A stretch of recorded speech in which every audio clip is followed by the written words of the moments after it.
setelah kita cek, setelah kita lakukan investigasi insiden, itu ternyata salah satu penyebab adanya kebakaran alatnya itu terbakar Mbak gitu. Saat itu ya alatnya terbakar, salah satunya adalah si alatnya nih kotor Mbak. Halo Sobat UMN, kembali lagi di podcast UMN Library episode keempat. Dan sekarang ada narasumber yang gak kalah bekennya di UMN, pasti orang lain udah pada tahu, Mbak Nur Saidatu Nisa. Selamat pagi Mbak, gimana kabarnya? Mbak. Alhamdulillah baik. Terima kasih sudah mau datang ke podcast kita. Sekarang lagi sibuk apa Mbak? Sekarang ini sibuknya seperti biasa, saya rutin inspeksi gedung, memastikan pekerjaan maintenance gedung juga dari vendor aman, dan tentunya juga memastikan gedung kondisinya juga aman juga. Oke. Sibuk ya pasti ya setiap hari ya. Alhamdulillah sibuk. Ya. Oke, tapi kalau yang teman-teman belum pada tahu, mungkin Mbak Nur ini dari HSE UMN. Ya, tapi bedanya sama unit K3L itu apa Mbak? Sebenarnya sama. Jadi HSE itu sebenarnya bahasa Inggris dari K3L. Jadi K3L itu kesehatan, keselamatan kerja dan lingkungan. HSE sendiri health, safety and environment. Jadi kalau kita boleh tahu tugas dan tanggung jawab HSE di UMN itu seperti apa? Tugas dan tanggung jawabnya pastinya kalau dari unit K3L sendiri itu memastikan bahwa kampus itu aman, terus juga sehat, dan tentunya karena ada L-nya nih, faktor lingkungannya, kita juga memastikan bahwa kampus itu bisa ramah terhadap lingkungan. Bagaimana cara kita mengelola lingkungan. Nah, tugasnya diantaranya tentunya terkait dengan penyusunan kebijakan K3L, yang mana penyusunan ini tidak terlepas dari ada persetujuan dari rektorat juga, kemudian mengidentifikasi dan mengendalikan resiko yang ada di kampus. Selain itu juga kita ada pengelolaan lingkungan yang tadi saya sebutkan. Pengelolaan lingkungannya meliputi pengecekan parameter fisika, kimia, mikrobiologi yang ada di kampus. Nih kita memastikan udara di kampus tuh sehat gak sih gitu ya. Kemudian juga ada investigasi insiden, ada juga kita kasih edukasi K3L juga, ngasih edukasi untuk seluruh sivitas, baik itu untuk dosen, karyawan, mahasiswa dan sebagainya, termasuk juga tamu gitu ya. Kemudian juga sampai kita memastikan sarana prasarana terutama untuk pengendalian keadaan darurat juga terpenuhi, dan kita juga memastikan bahwa kampus kita ini telah mengimplementasikan K3L sesuai dengan peraturan yang berlaku baik secara nasional maupun internasional. Oke, aduh mantap banget ya tugasnya Mbak Nur. Kita ngomongin tentang tadi pengendalian insiden kecelakaan. Iya, insiden. Nah, kalau boleh diceritakan, Mbak Nur kira-kira ada kejadian nggak sih dari insiden atau kejadian yang sering kali berulang atau ditangani oleh HSE UMN itu apa? Kalau yang berulang dan sering sebenarnya dilihat dari sisi resikonya itu ringan Mbak, gitu ya. Jadi termasuk ke kecelakaan ringan, misalnya kayak terpleset, tersandung, terjatuh, kemudian ada luka gores, ada luka sayat gitu. Dan kalau misalkan kita lihat dari data medical center juga banyak sebenarnya untuk sisi medisnya itu keluhan-keluhan ringan begitu. Jadi memang kalau yang sering berulang yang seperti itu, tapi juga ada kasus-kasus yang karena kelalaian bekerja nih, namanya unsafe action. Jadi unsafe action itu tindakan yang tidak aman. Jadi karena tindakan yang tidak aman, misalnya nggak pakai APD nih atau alat pelindung diri saat bekerja, jadi ada kasus ya kecelakaan maupun kecelakaannya minor ya tadi tersayat tadi atau kena paku gitu ya. Kemudian juga ada juga APD-nya ini pas di lalu lintas. Jadi ada juga pernah kita kecelakaan beberapa kali kasus-kasus kecelakaan di lalu lintas, laka lantas ya, gitu karena tidak menggunakan APD itu Mbak, pelindung diri, helm ya kalau di kebanyakan memang kendaraan roda 2 sih ya, jadi karena nggak pakai helm, jadi cukup serius lah lukanya gitu atau insidennya. Berarti kalau kecelakaan masih yang yang ditangani itu masih sekitar lingkungan UMN ya? Betul, di sekitar lingkungan UMN. Jangan lupa pakai helm ya kalau berkendara. Walaupun deket juga. Iya betul. Betul banget. Nah, dari sekian banyak kasus yang terjadi, bisa diceritakan Mbak, pengalaman apa yang kira-kira paling menegangkan dan kira-kira ini hanya untuk awareness aja, kita juga pasti menjaga privasi. Kira-kira apa yang paling bikin Mbak Nur deg-degan gitu? Yang selalu paling bikin deg-degan tuh kalau ada laporan kasus itu kasus medis sih Mbak. Karena kan kalau udah kasus medis tuh hitungannya kita nyawa ya. Kan tadi kasus medisnya itu bisa memang karena orangnya sakit atau bisa juga dari kalau kecelakaan lalu lintas. Nah itu kan bagaimana kita berpacu dengan waktu melakukan penanganan terhadap korban atau pasiennya atau kepada sivitas yang mengalami hal tersebut. Kemudian juga bagaimana kita berkoordinasi juga dengan pihak-pihak lain, pihak eksternal untuk menangani hal tersebut begitu. Jadi memang kalau misalnya kayak ada laporan Mbak, ada yang kejang, ada yang asma atau dan lain sebagainya, atau misalnya ada kecelakaan terus sampai lukanya misalnya kena kepala bagian apa, nah itu kita yang bikin trigger deg-degan gitu ya karena berpacu dengan waktu dan kita juga harus bagaimana kita harus menangani tetap dengan clear mind gitu ya supaya tidak berantakan prosedurnya dan tentunya kita melihat kondisi lapangan juga. Kadang-kadang kan kalau apalagi jalan raya tidak terkendali gitu ya, bagaimana kita mengclearkan area, kemudian kita juga ada yang membagi tugas juga siapa yang melakukan pertolongan pertama, setelah pertolongan pertama harus bagaimana. Nah itu memang yang seringkali cukup menantang di lapangan seperti itu. Tapi boleh diceritain juga prosedurnya nggak Pak? Kalau misalnya ketemu dengan insiden medis begitu, berarti Mbak Nur awalnya seperti apa dan step kita ada kerjasama sama rumah sakit. Ya, iya, ada. Nah itu sampai rumah sakit itu seperti apa? Oke, jadi biasanya kita itu mendapatkan laporan dulu, entah itu dari sivitas ya. Dari sivitas dapat laporan, biasanya yang bisa nerima laporannya biasanya yang paling pertama security nih gitu. Jadi nanti security biasanya akan melakukan koordinasi ke medical center karena kita juga sekarang sudah punya nurse juga ya sendiri, kemudian juga dengan K3L juga. Nah, jadi sambil nunggu biasanya security yang akan clearing area gitu, saat kalau misalnya terjadi hal tertentu, mereka clearing area dulu sambil menunggu kita tiba. Terus jadi nanti pada saat sudah di lapangan kita lihat dulu kondisi korbannya, apakah memungkinkan untuk kita melakukan pemindahan atau misalnya udah kita masuk ke step pertolongan pertamanya untuk lihat kesadaran korbannya, kondisi korban, kondisi fisiknya juga, lihat apakah ada benturan atau enggak gitu kan. Kita sudah bisa menilai kondisi korban, kita langsung melakukan pertolongan pertama sambil kalau misalnya ternyata kita nilai korban atau misalnya orang ini ternyata penanganannya harus ke medis nih. Jadi pada saat kita melakukan pertolongan pertama, paralel itu harus ada yang menghubungi pihak rumah sakit atau siap-siap nih biasanya koordinasi dengan tim lain, misalnya tim HRGA untuk penyiapan mobil operasional gitu. Jadi sekiranya sudah misalnya pertolongan pertama dan harus dibawa ke rumah sakit, kita akan bawa ke rumah sakit. Nah kebetulan untuk rumah sakit sendiri kita sudah bekerja sama dengan rumah sakit Karolus, tapi memang sebenarnya pada saat kondisi genting seperti itu, apalagi kalau misalnya kondisi korbannya cukup serius ya, cukup parah lukanya, nah itu kita tidak selalu berpaku kepada Karolus. Jadi kita lihat respon yang rumah sakit terdekat yang paling cepat, jadi bisa juga dibawa ke rumah sakit lain begitu. Aspek K3L, Mbak. Pertanyaan keempat yaitu aspek K3L yang paling sering diabaikan oleh sivitas dan sebenarnya berbahaya jika terus-menerus dilakukan. Jadi mungkin kita terlalu fokus sama kerja, jadi kita nggak sadar kalau udah biasa dilakuin kok, tapi ternyata kalau secara terus-menerus itu sebenarnya berbahaya. Itu kira-kira apa Mbak? Untuk pengingat juga untuk kita. Iya, karena tadi kalau kita kaitkan dengan yang kasus-kasus yang sering terjadi.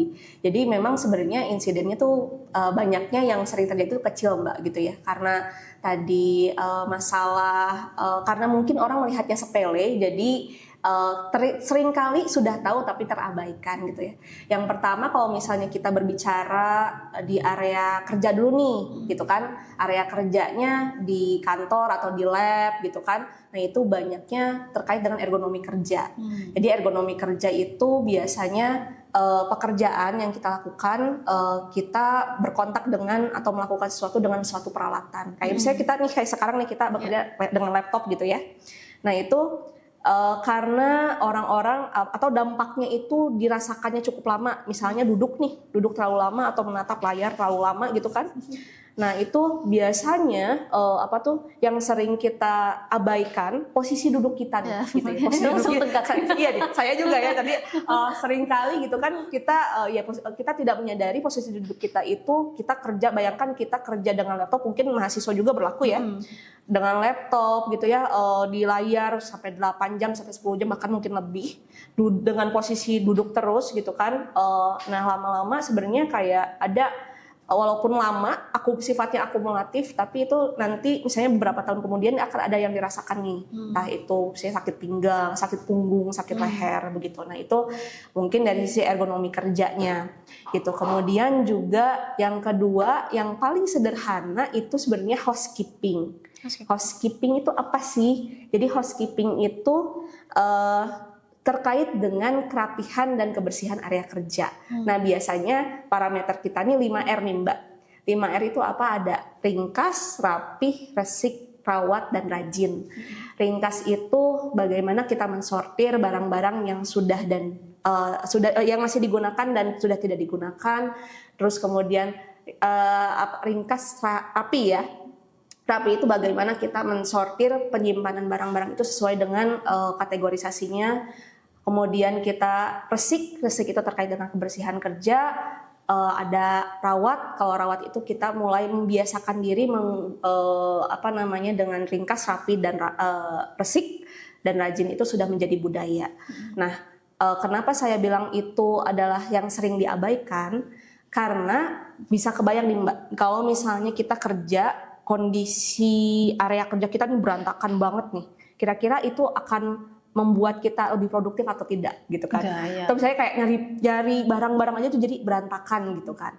Bahkan yang sering saya temukan itu di lapangan housekeeping itu misalnya di area workshop mungkin kalau namanya workshop karena pekerjaannya banyak kan pasti, atau mereka pekerjaannya banyak pertukangan gitu ya, pasti tuh berceceran tuh. Tapi dengan housekeeping yang tidak baik seperti itu, itu tuh lama-lama akan menimbulkan kecelakaan juga. Jadi mungkin saya sedikit cerita. Sekitar 3 atau 4 tahun lalu gitu ya, ada kasus kejadian insiden yang dikarenakan housekeeping nih gitu. Jadi di suatu lab itu dia menggunakan kompor listrik.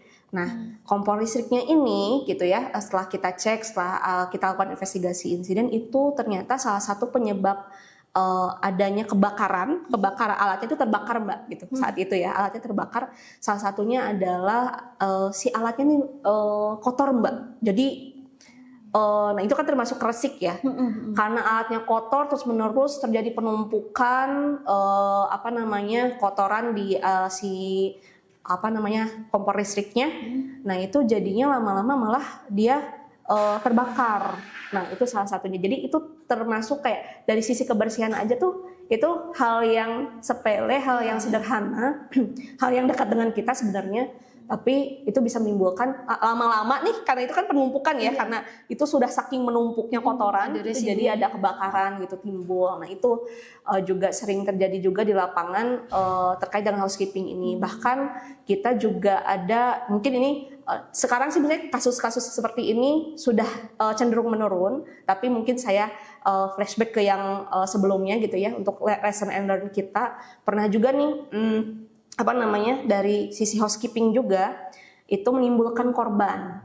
Jadi ada saat itu mahasiswa harus praktikumnya di area kebun begitu ya. Mereka melakukan kegiatan pertukangan. Nah, karena mereka abai dengan tadi housekeeping tadi, jadi kayak paku-paku berserakan, atau misalnya gergajinya kan di mana aja, atau misalnya cutternya dalam kondisi terbuka. Nah, apa yang terjadi saat itu ada korban. Korbannya siapa? Korbannya tukang kebun. Tukang kebun itu sampai dia ketusuk paku. Padahal sudah pakai sepatu boots gitu ya. Jadi menembus tuh pakunya. Jadi, nah, hal yang housekeeping ini kita rasa sangat sederhana berkaitan dengan kebersihan dan kerapihan area kerja, tapi sebenarnya kalau kita abaikan gitu itu sangat berpengaruh atau akan ada dampak setelahnya kalau misalnya kita abai terus begitu. Seperti itu, Mbak. Juga ya, kadang kita tidak terpikirkan kalau memang kebersihan tuh berpengaruh juga gitu sama kesehatan. Betul.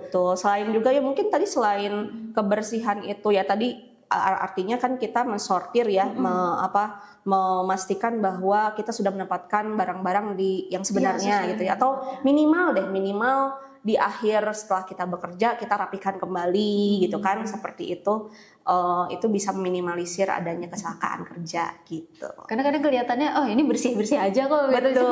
Nah itu juga kan bisa dampaknya ke kesehatan juga ya Mbak gitu sebenarnya. Seperti itu. Wah menarik banget ini. Terus berarti kita lanjut ke ini kan yang tentang tadi apa Mbak 5R. 5R. Iya. Oke 5R. Kalau salah satu tugas dari HS kan juga menangani bencana juga Mbak, bencana alam ya, bukan hanya yang bencana alam juga ya, bukan cuma dari diri kita sendiri manusia, cuma kalau misalnya ada terjadi bencana kan juga HS harus siap tanggap gitu. Berarti skenario darurat bencana yang sudah disiapkan oleh HSE itu apa aja Mbak? Kayak contohnya mungkin gempa, berarti prosedurnya harus seperti apa? Mungkin dari kita juga sih, kita ada yang belum tahu gitu ketika terjadi gempa atau kebakaran atau tiba-tiba padam listrik atau seperti apa Mbak? Sebelum kita ke prosedurnya, mungkin saya ingin kasih tahu dulu nih langkah-langkah mitigasi apa yang sudah sebenarnya tim HSE dan juga mungkin tim tentunya kita sangat erat sekali kerjasamanya dengan tim building management juga dan security apa yang sudah kita siapkan. Mitigasi yang pertama tentunya kita lakukan pemetaan kondisi darurat dulu Mbak. Jadi pemetaan kondisi darurat ini kita melihat nih UMN ini potensi-potensi keadaan darurat yang ada di UMN itu apa saja sih, tadi mungkin yang Mbak sudah sebutkan ada gempa bumi, kebakaran, atau misalnya ternyata apakah kita berpotensi tsunami juga begitu ya. Jadi kita petakan dulu keadaan darurat yang mungkin terjadi di UMN. Kemudian dari pemetaan itu timbulan nanti akan ada prosedur gitu ya. Prosedur dari setiap keadaan darurat yang mungkin terjadi di UMN. Misalnya gempa bumi, sekarang sih memang yang kita tentukan itu misalnya ada gempa bumi, kebakaran, ada banjir, kemudian ada kemungkinan juga kita gunung meletus karena kita ada di dekat anak Krakatau ya, kan itu juga pasti walaupun jauh sekali tapi kita harus tetap antisipasi. Dan biasanya kalau gedung tinggi memang walaupun jarang terjadi tapi tetap harus ada prosedur tentang ancaman bom seperti itu. Kemudian setelah kita menyiapkan prosedur, kita juga pastikan dari prosedur itu sudah terpetakan kan, kita harus siap nih sarana prasarananya, alat-alat daruratnya, fasilitasnya gitu ya dan lain sebagainya. Kemudian juga dari situ kita nih kalau tadi kita bicara yang bertanggung jawab itu ada K3L, ada building management, ada security. Nah kalau 3 itu doang kan rasanya tidak cukup untuk mengurusi semua gedung kan Mbak gitu ya. Dan tentunya kita juga perlu membentuk namanya unit tanggap darurat. Kita kalau di UMN namanya UTDU. Ini saya lagi pakai juga nih. Lagi pakai juga lanyardnya warna kuning. Kita tim unit tanggap darurat ini kami ambil biasanya memang perwakilan dari setiap departemen ataupun prodi. Jadi dengan membentuk tim tanggap darurat ini nanti kita kasih mereka pembekalan, pelatihan wajib yang harus mereka ikuti gitu ya, sehingga harapannya ketika keadaan darurat itu terjadi K3L ini dibantu nih oleh tim-tim ini gitu ya. Mereka ada namanya biasanya memang kebanyakan kalau untuk tim tanggap darurat yang dari karyawan itu bertugas sebagai forwarden. Forwarden ini nanti misalnya kalau ada gempa, ada kebakaran, kita ada grup koordinasi di sana misalnya harus melakukan evakuasi. Nah, nanti full warden ini yang akan membantu juga dari proses evakuasinya. Nah, tidak berhenti di situ. Untuk unit tanggap darurat ini juga sebenarnya kita open juga untuk mahasiswa nih Mbak gitu. Jadi kita biasanya open volunteer untuk mahasiswa yang mau bergabung ke menjadi unit tanggap darurat di bagian mahasiswa, dan mereka juga sama nih menjadi full warden. Harapannya apa? Harapannya dengan semakin banyak mahasiswa yang join, yang gabung dengan menjadi volunteer di tim tanggap darurat ini, ketika yang tadi kasus-kasus keadaan darurat itu terjadi, mereka bisa bantu teman-temannya nih, bisa minimal ngarahin lah ke sana loh jalur evakuasinya gitu ya. Atau pada saat gempa jangan langsung evakuasi, tapi berlindung dulu. Nah, itu harapan yang maksudnya dengan adanya keterlibatan mahasiswa di sana juga mereka bisa juga bantu edukasi ke teman-temannya begitu. Selain itu juga tentunya kita juga ada tools lain berkaitan dengan keadaan darurat ini. Bagaimana sih cara kita mensosialisasikan prosedurnya. Kita kan ada edukasi K3L ya Mbak. Jadi edukasinya ini, tools yang kita gunakan ada berbagai macam. Di antaranya ada video safety induction. Nah, mungkin kalau teman-teman UMN ya yang sering mengadakan acara, nah itu biasanya di awal-awal kita sebelum melakukan acara itu kan harus ada melakukan memutarkan video safety induction. Ya, biasanya nih kalau misalnya kita acara kan sebelum acara itu harus memutarkan video safety induction, karena kan di sana ada tamu juga kan, pihak dari luar yang memang tidak tahu nih lingkungan UMN seperti apa gitu kan.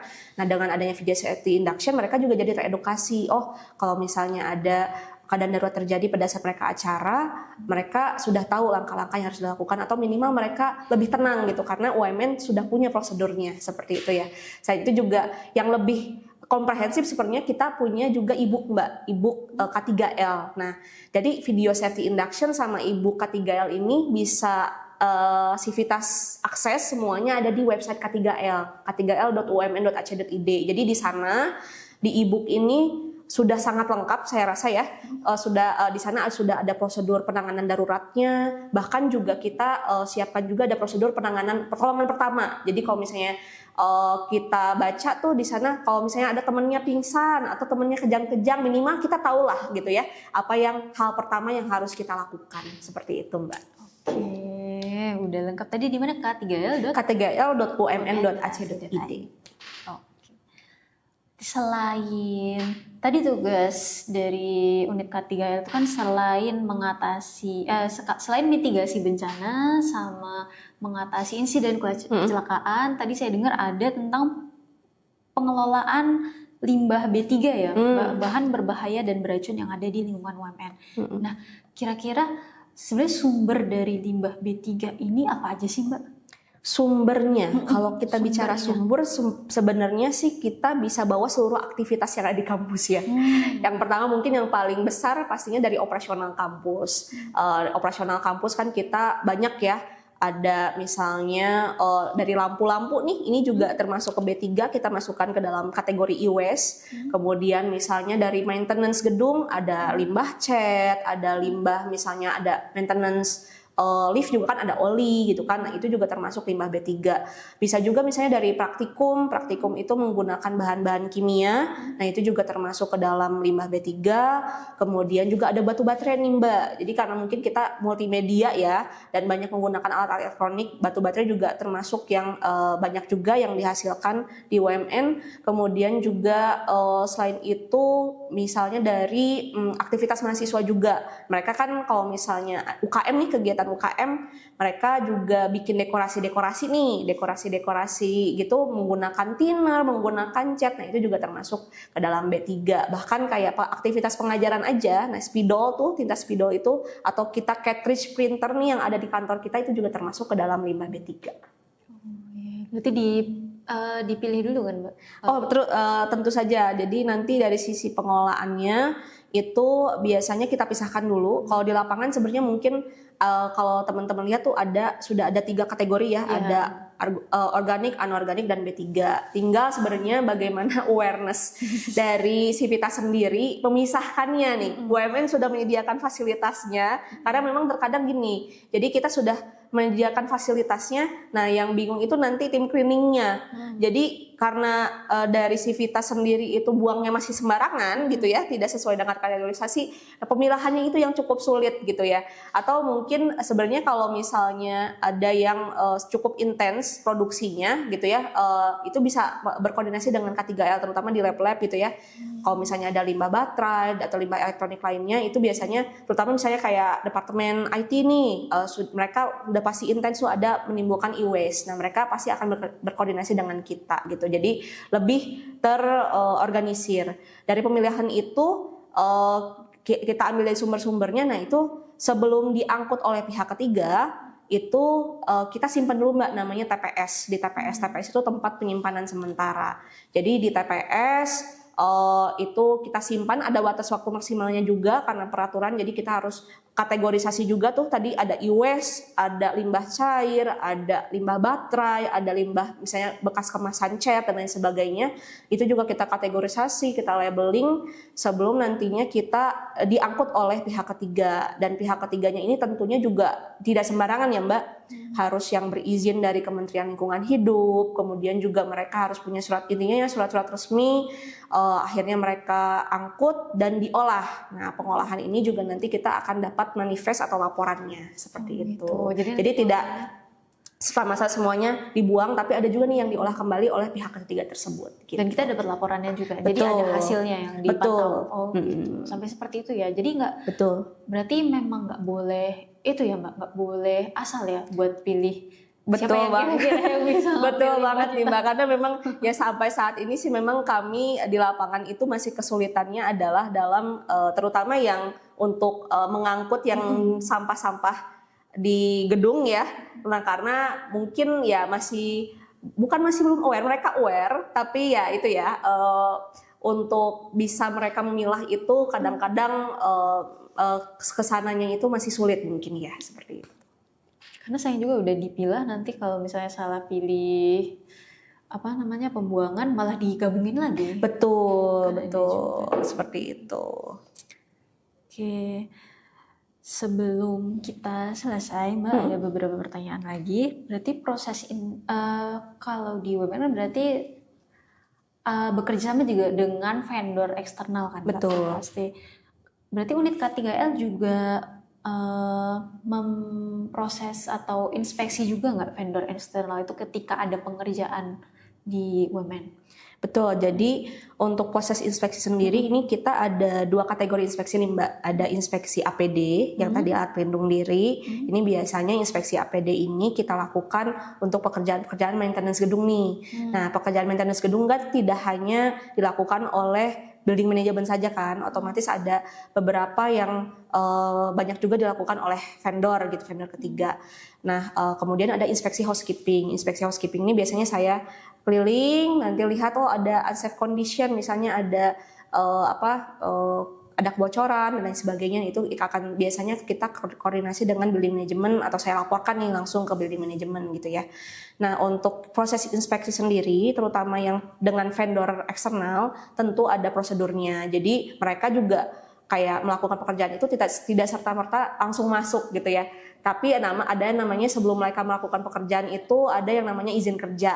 Jadi mereka mengisi dulu izin kerjanya, kemudian kalau misalnya kita akan periksa dulu jenis pekerjaan, lokasinya, orangnya berapa dan sebagainya. Nanti kita akan terbit surat izin kerjanya. Nah, pada saat surat izin kerja terbit dan mereka di lapangan, nanti pas di lapangan kita lakukan inspeksi APD-nya. Kita pastikan apakah mereka membawa APD-APD yang sudah kita sebutkan di dalam izin kerja. Kemudian juga dari sisi proses kerja mereka juga apakah aman, tidak hanya untuk mereka sendiri tapi juga tentunya untuk Civitas UMN kan, kalau misalnya pekerjaannya di lingkungan UMN.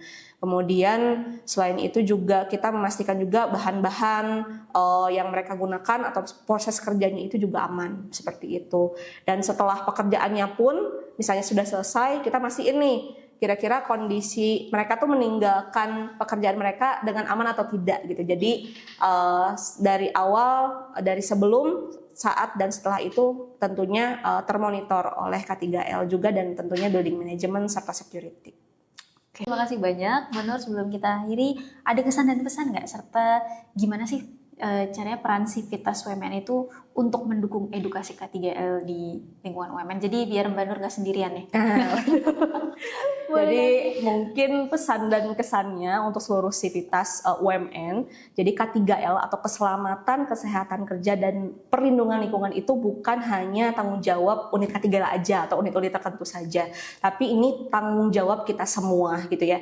Jadi teman-teman mulai sekarang saya harapkan bisa melakukan lebih berani untuk melaporkan keadaan darurat atau misalnya melaporkan hal-hal yang tidak aman. Kemudian juga jangan ragu untuk saling mengingatkan kalau misalnya tidak aman. Dan tentunya berangkat dari diri sendiri dulu nih. Mulai dari diri sendiri, pastikan Anda selalu selamat baru ke orang lain. Pastikan juga kalau misalnya ternyata orang lain kerjanya nggak selamat atau misalnya kerjanya kurang aman, diingetin gitu kan. Nah, saya yakin sih dengan misalnya seluruh Civitas bisa berkoordinasi semuanya gitu ya.